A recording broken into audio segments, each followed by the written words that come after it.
সবাই কেমন আছো? আশা করি ভালো আছো। আমিও খুব ভালো আছি। শ্রেয়াংশী ফুড কর্নার থেকে তোমাদেরকে অনেক অনেক ধন্যবাদ। আমার ভিডিওগুলো ভালো করে তোমরা দেখবে, সাবস্ক্রাইব করবে, শেয়ার করবে, কমেন্ট করবে কেমন হয়। আমি আজকে রেসিপি যেটা শেয়ার করবো সেটা অনেকেই করে থাকে, তো আমি ভাবলাম যে তোমাদের সাথে ছোট্ট রেসিপিটি একটু শেয়ার করি। তো এখানে আমি ডিম ভাপা করে করবো, তার জন্য মশলা একদম সামান্য একটু মশলা নিয়ে নিয়েছি, তারপর একটু পেঁয়াজ, এখানে আলু নিয়ে নিয়েছি, একটা টমেটো, কয়েকটা লঙ্কা আর আদা আর রসুন নিয়েছি, কারণ এই ডিমের ভাপাটা কিন্তু দুটো ডিম দিয়ে মোটামুটি 4-5 জনকে খাওয়ানো যাবে। দেখো আমি কীভাবে করি। তো আমি বাটিটার মধ্যে তেল দিয়ে দিচ্ছি যাতে ডিমটা না লাগে। তো এটা দিচ্ছি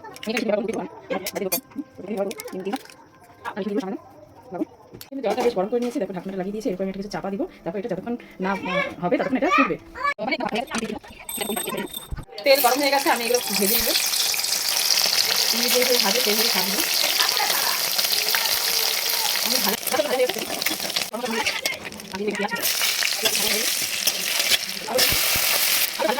তো আলুটা ভাজা ভাজা হয়ে গেছে, এরপর আমি দিব মশলা।